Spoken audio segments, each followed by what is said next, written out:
Ano iyon? Hayaan mong tingnan ko.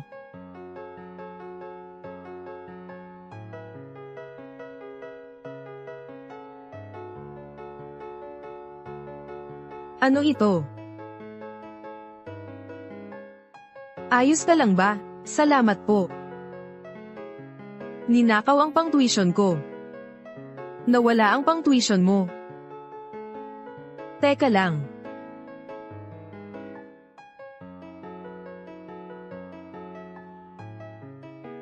Isang estudyanteng babae yun. Ninakawan siya ng pangmatrikula niya.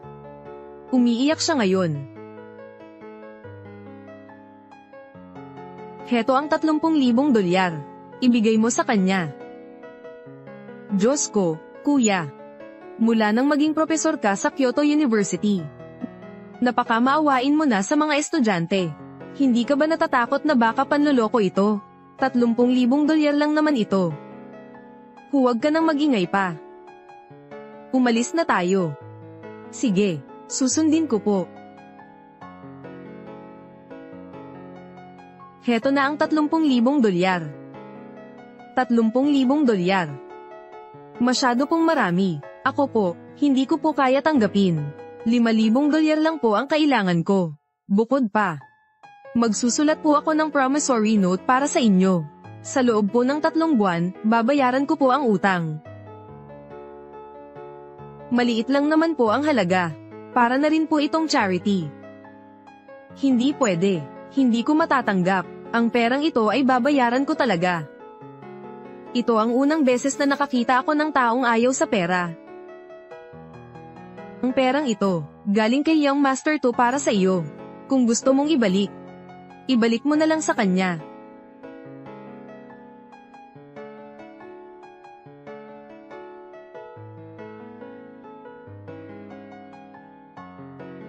Kumusta? Ako si Doza Oksaw. Nandito ako para hanapin si Tudi Emle. Mag-a-apply ka bilang yaya. Sumunod ka sa akin. Hindi po, pera. Anong angkan ka? Bakit pera agad ang usapan? Sige, 800 dolyar kada araw, bayad agad. Gagawin mo ba? 800 dolyar. Oo naman, gagawin ko. Sumunod ka sa akin.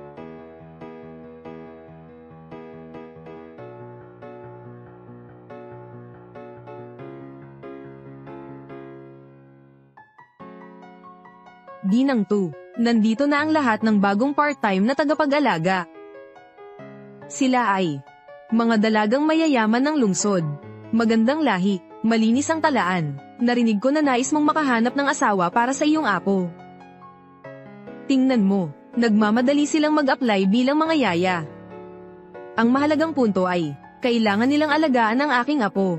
Tudi Emle. Kung mayroong isang tao na makakapanganak ng isang batang lalaki o batang babae, sa hinaharap, ang taong iyon ay maging pinakamahalagang ginang ng angkan ng 2. Oo, ginang 2. Hindi ba tayo mga katulong?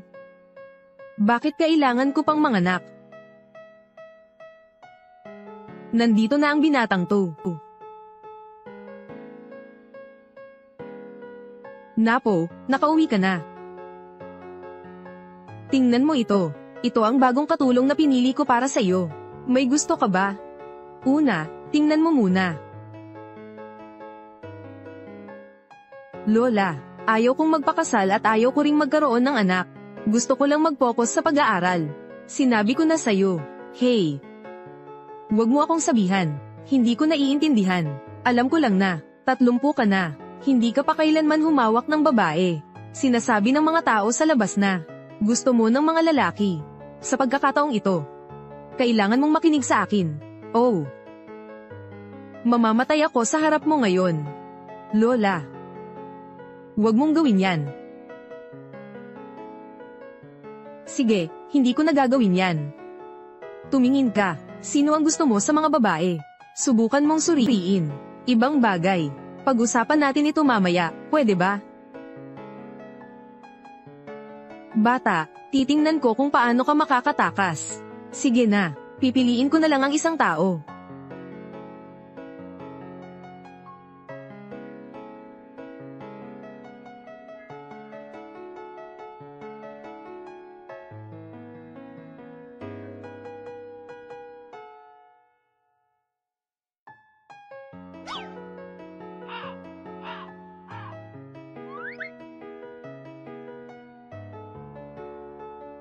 Isang estudyanteng babae sa kolehiyo ang bagong nakapasok sa paaralan. Nawala niya ang kanyang tuition fee. Pinili ko siya. Ako. Kung ganun. Napili akong maging katulong ni Ginoong To. Siguradong mataas ang sahod, di ba? Salamat, Ginoong To. Siguradong magagawa natin ito ng mabuti. Hindi ko akalain, ikaw rin pala ay may masamang balak. Mauna na ako. Sige. Babae, magpakatatag ka.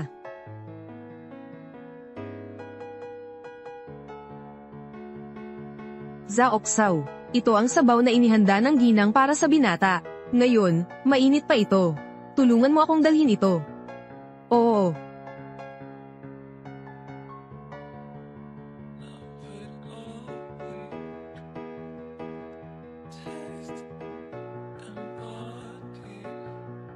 Ito ay gawa ng lola. Kumain ka ng marami. Sa gabi, magkakaroon ka ng lakas.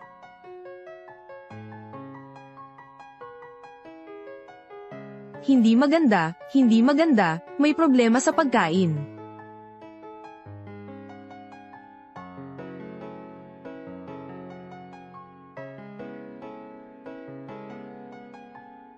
Ginoong To, ang sabaw ninyo.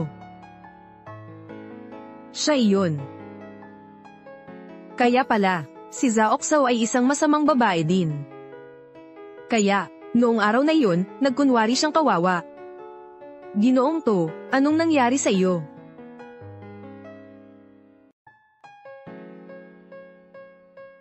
May lagnat ka na. Napakasaya, napakakomportable.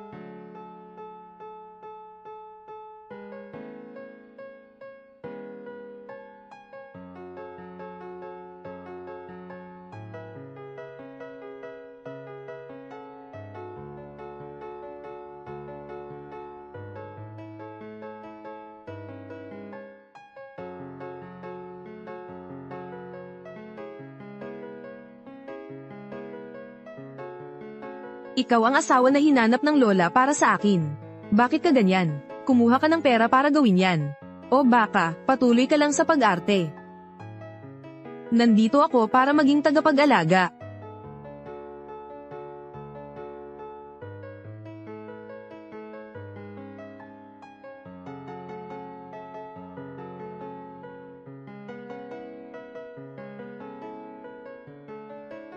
Babayaran ko ang utang mo. Wala tayong utang sa isa't isa. Nabubuntis ng 8 linggo. Buntis ka na. Ano? Doktor, sigurado ka ba? Paano naman ako magiging buntis? Tingnan mo nga. Bakit wala kang hiya? Unang taon mo pa lang, buntis ka na.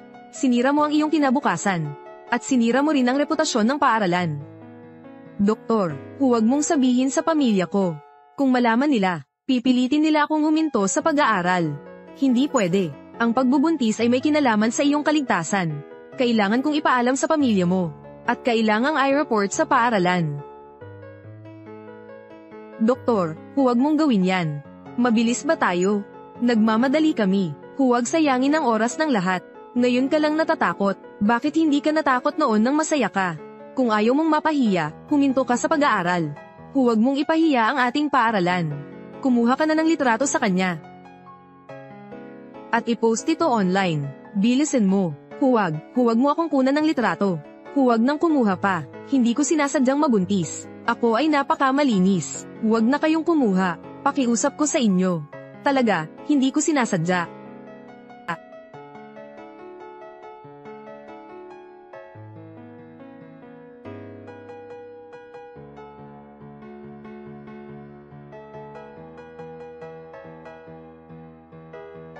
Salamat. Bakit siya? 2DMle. Siyang nagdala sa akin ng pagbubuntis. Matagal na itong nangyari. Sigurado akong hindi na siya makakaalala sa akin. Anong nangyari? Bakit ang ingay? Doktor To. Buntis na ang batang ito. Ipapaalam ko sa pamilya niya. Buntis siya. Sigurado ka. Nakasulat ng malinaw sa ulat. Paano ito magiging peke?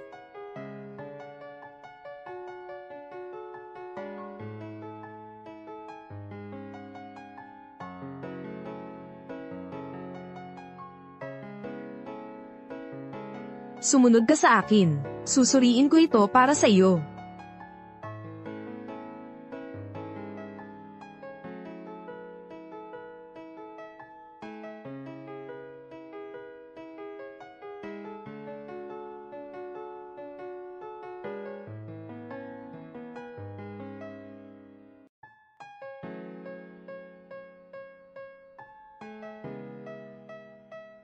Sobrang lamig. Huwag kang gagalaw. Masyado nang mabilis ang tibok ng puso mo. Mag-relax ka.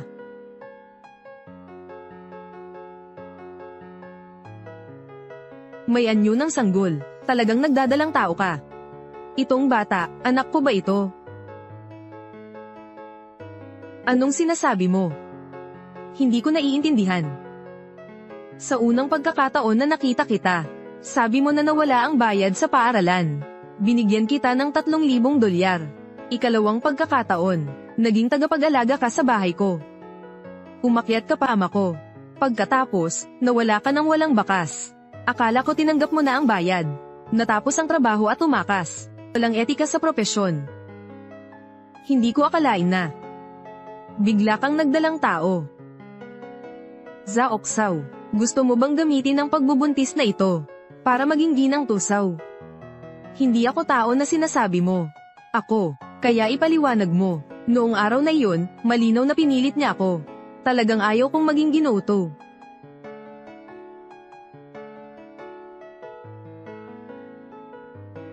Ang batang ito. Hindi ito sa iyo. Noong araw na iyon, ako.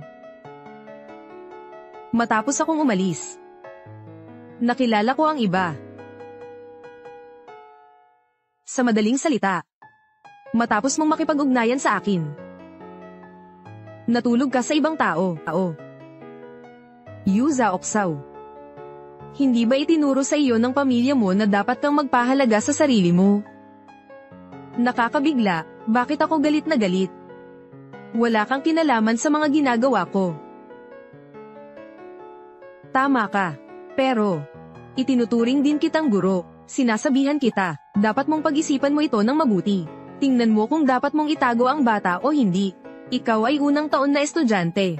Wala kang kakayahang alagaan ng bata. Ano ang nais mong gawin? Mag-isip ka ng mabuti. Hoy, Yu Zaoksaw, ang galing mo. Sira ulo, ayaw mong tumigil sa pag-aaral para mag-asawa. Tapos nabuntis ka pa nang hindi mo alam. Alam mo ba kung nahiya ka? Tara, bumalik ka sa akin. Ay abort mo ang batang ito. Hindi ako sasama sa'yo. Minsan ka pang lumaban sa akin. Tama na. Sino ka ba? Huwag kang makialam. Guro ako ni Zaoksaw. Ngayon, siya ay may sakit. Kaya, dapat mo siyang alagaan. Hindi ito tungkol sa pananakit. Oo, Ginoo. Tama ang sinasabi ninyo. Aakayin ko siya pauwi ngayon. Para makapagpahinga siya ng mabuti. Sige, hindi ako uuwi. Baka ako'y saktan ninyo. Tama na. Hindi ako uuwi. Tama na. Ginoong Tu. Mula kay Diemle. Hindi ako uuwi. Ayaw ko. Tulungan mo ako, Tu Diemle. Profesor Tu. Ito ay pribadong usapin ng kanilang pamilya. Si Zaoksaw ay masamang tao. Kailangan siyang i-rehabilitate. Mas mabuti na lang.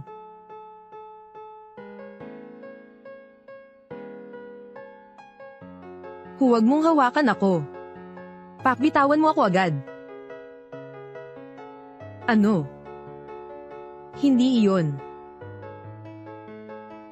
Kapatid na lalaki, hindi maayos. Malapit nang pilitin si Yu Zaoksaw na magpalaglag.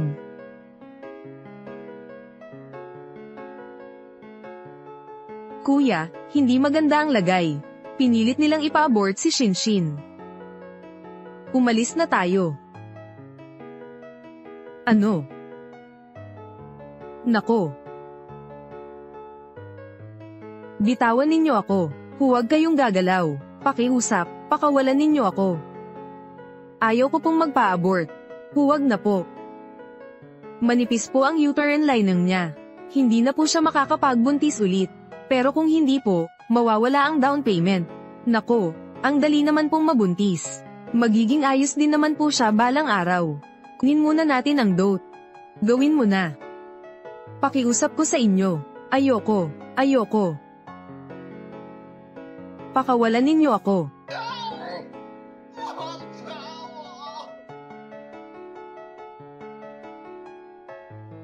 Ayoko, ayoko.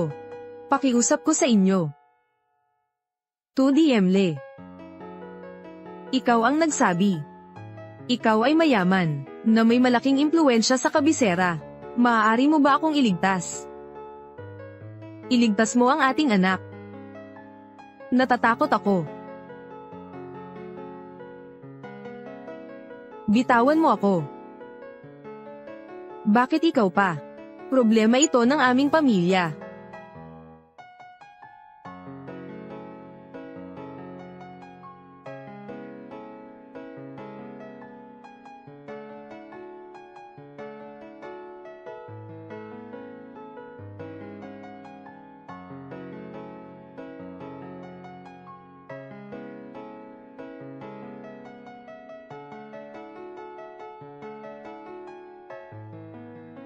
Tudi Emle.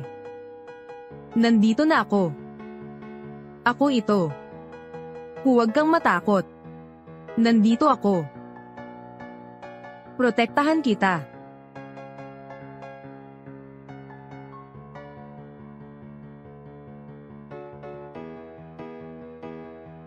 Saan mo dadalhin ang anak ko? Simula ngayon. Du Shinshin. Siya ang magiging babae ko.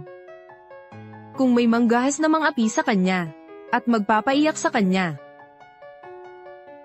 Pamilya 2. Ang pinakamayamang pamilya sa kabisera. Siya ang tagapagmana ng pamilyang to. Si Tudi Emle, di ba? Kung alam nyo na, dapat kayong sumunod. Huwag nyong gagalawin si Shinshin. Tunan, ako na. Ang nangyari ngayon. Hindi pwedeng ganito lang ang katapusan. Ito. Ang klinika na ito. At ang doktor na ito. Asikasuhin ninyo sila. At saka. Yung mag-ina. Mahilig silang manakit ng tao.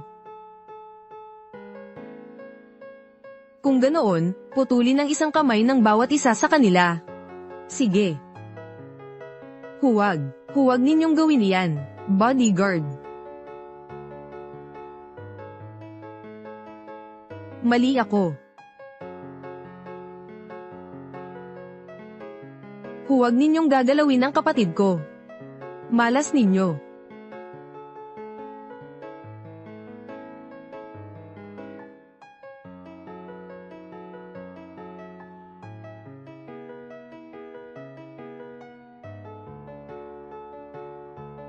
Hiha, gising ka na. Kumusta ang pakiramdam mo? Hindi ka pa rin maganda ang pakiramdam. Ginang 2. Pangulo, kayo po ba'y magkaibigan?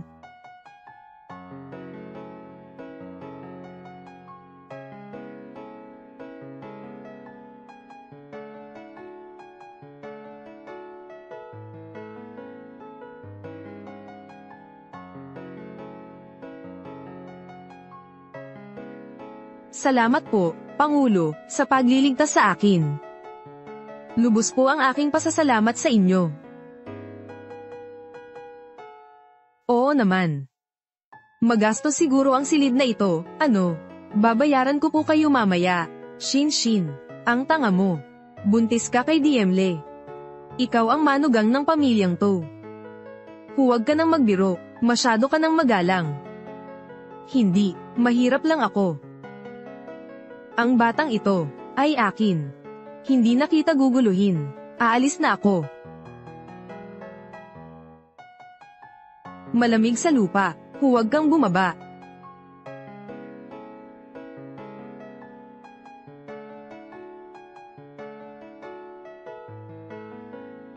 Chairman, alam ko na.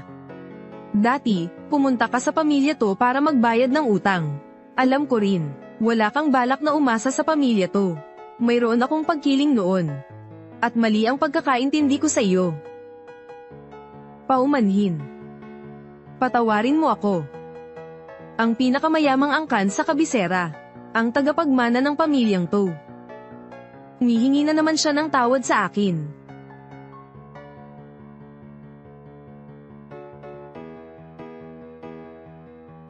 Shin. Patawarin mo ako. Hindi. Wala talaga akong intensyong sisihin ka. Chairman 2. Alam ko, ayaw mo bang alagaan ang batang ito? Pero sabi ng doktor, nahihirapan akong magbuntis, kaya gusto kong alagaan ang bata. Ang batang ito ay akin. Hindi ko kailangan ng pera ninyo. Hindi na kita guguluhin pa. Hindi ako sang-ayon, Shin. Ikaw ay isang estudyante pa rin. Walang mag-aalaga sa iyo. Paano mo kaya mag-isang mag-aalaga ng anak? Bukod pa rito. Kapag isinilang mo na ang bata, ano ang gagamitin mong pang-alaga sa kanya? Gusto mo pa bang mag-aral? Mag-aasa ka pa ba sa walang pusong ina mo? Ako. Kaya kung mag-aral at magtrabaho, ang tanga-tanga mo naman, nabuntis ka ni Diemle. May responsibilidad siya. Ang ating pamilya ay dapat na may mabuting pangalan. Ang pag-iwan sa asawa at mga anak ay hindi katanggap-tanggap. Diemle, tama ba? Opo. Shin, paumanhin po.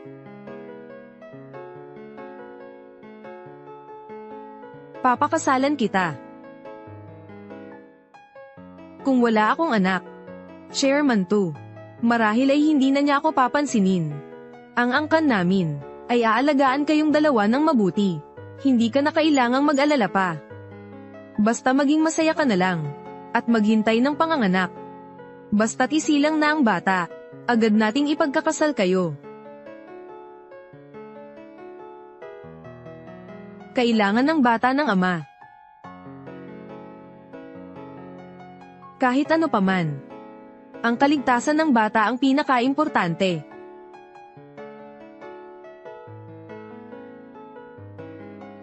Sige. Mananatili ako sa pamilya nito.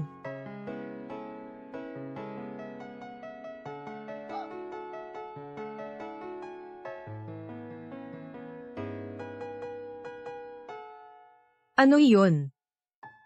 Mahal, natatakot ako. Natatakot ka ba sa kulog? Para kang bata.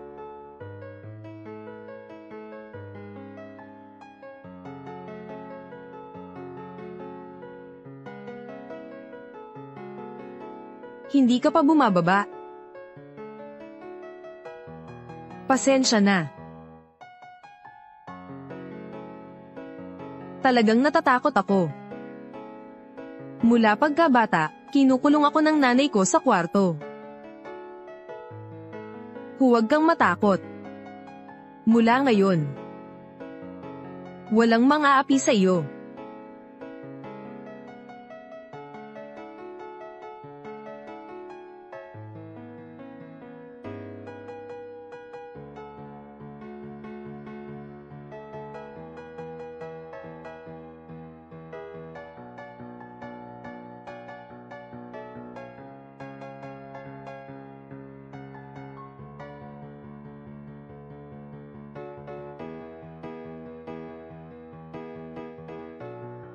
Ano bang ginagawa ko? Dahil magiging ama na ako. Puno ng pagmamahal.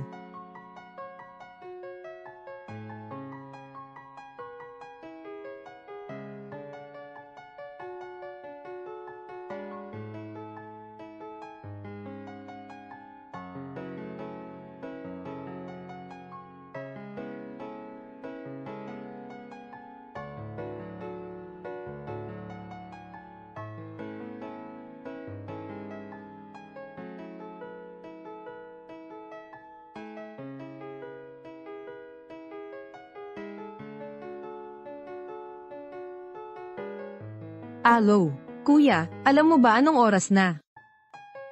3:00 na ng umaga. Kailangan ko ring matulog. Iniuutos ko sa iyo. Dalhin mo si Tranlan sa silid bilang isa. Kuya. Ang seldang bilang isang ay isang madilim at siksikan na silid. Nababaliw ang mga nakakulong doon.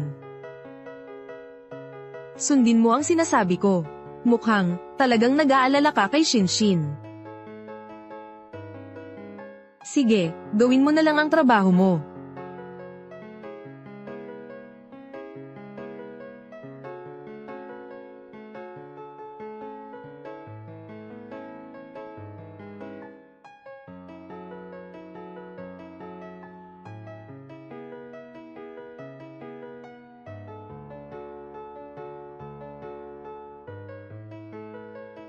Ano ito? Nanaginip ba ako?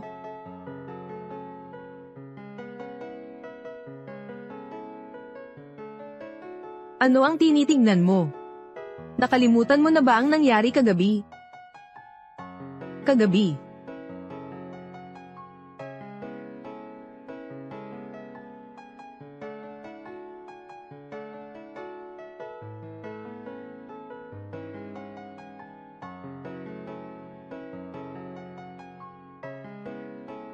Pasensya na, pasensya na. Nasaktan kita kagabi. Hindi ko na gagawin ulit. Ayoko nang makinig pa.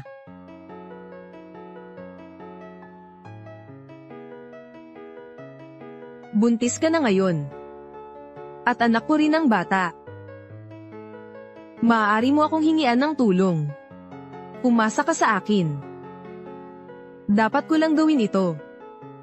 Sigurado akong magiging mabuting ama ka. Magiging.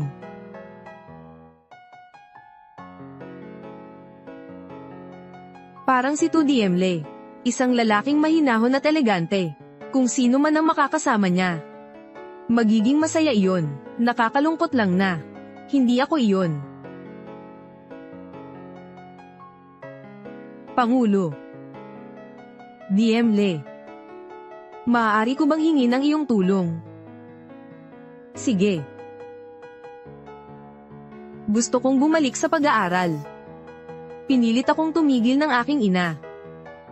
Matutulungan mo ba ako? Ngayon, dapat kang magpahinga. Hindi pwede. Nahirapan talaga ako para makapasa sa kolehiyo. Hindi ko pwedeng pabayaan ang pag-aaral ko. Diemle, tulungan mo naman ako. Please. Sige na nga. Susuko na ako sa'yo.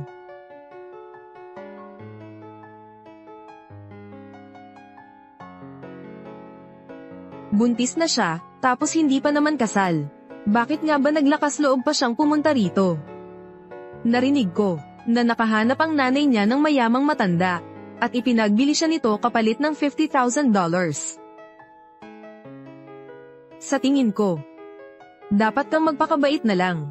At tumigil na sa pag-aaral. Kung hindi, masasama ito sa reputasyon ng paaralan. Parami na ng parami ang kasalanan. Manahimik, paparating na ang guro.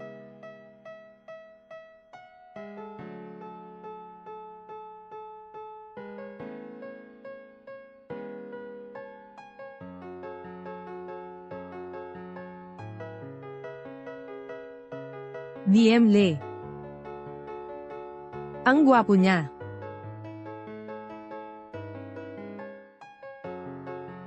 Diemle. Siya ang bagong guro sa paaralan. At isa pa siyang henyo na doktor ng ospital. Sa loob ng 1 taon, 3 beses lang siyang nagal lecture. Bakit siya napunta sa klase natin ngayon? Magandang araw sa inyong lahat. Nasa maternity leave ang regular ninyong guro. Ang pathology sa semester na ito. Ako ang magiging instructor ninyo.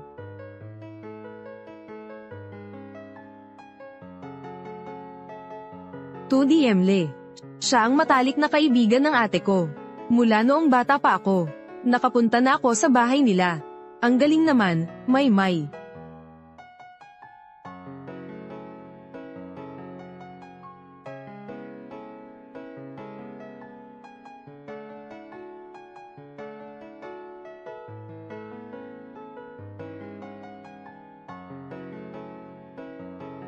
Ang gwapo. Tumingin ka sa akin. Nanlalambot ang mga tuhod ko. Balita ko, single pa si Professor To. Ano sa tingin mo? Walang pag-asa. May. Sabi mo pumunta ka na sa bahay ni Professor To. Kung ganoon, magkakaroon ka na ng pagkakataon. Pwede ba kaming sumama sa paglilibot mo? May. Si Professor To na mismo ang pumunta sa iyo.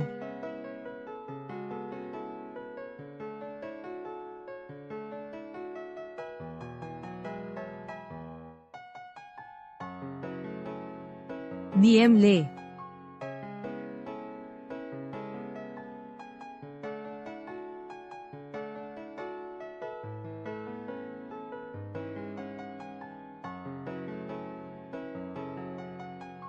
Professor To. Ano ito? Buntis ka pala. Kumain ka ng marami. Salamat po. DM Le. Bakit mo ibinigay sa kanya yon? Bakit? Ako ang guru mo. Huwag kang basta-basta tumawag. Professor To. Sige. Linisin mo ang pisara.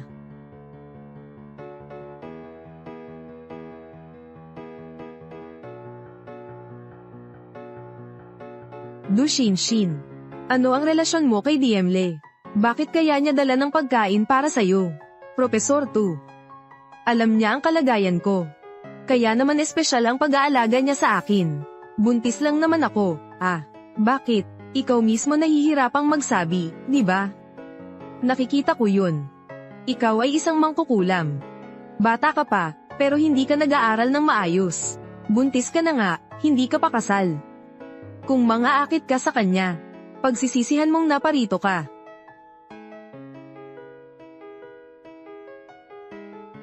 May, huwag ka nang magalit. Du Shinshin. Hindi siya magugustuhan ni Professor To. Nang ahas siyang akitin si DM Le. Hindi ko siya hahayaang makapamuhay ng mapayapa sa paaralan. May, ano ang balak mo?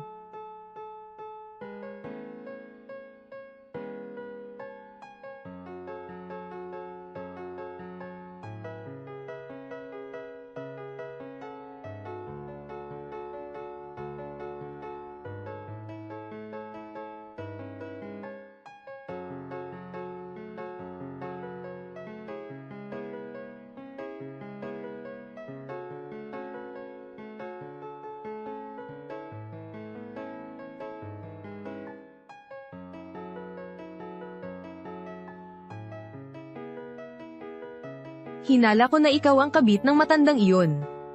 Sa wakas, nahuli rin kita.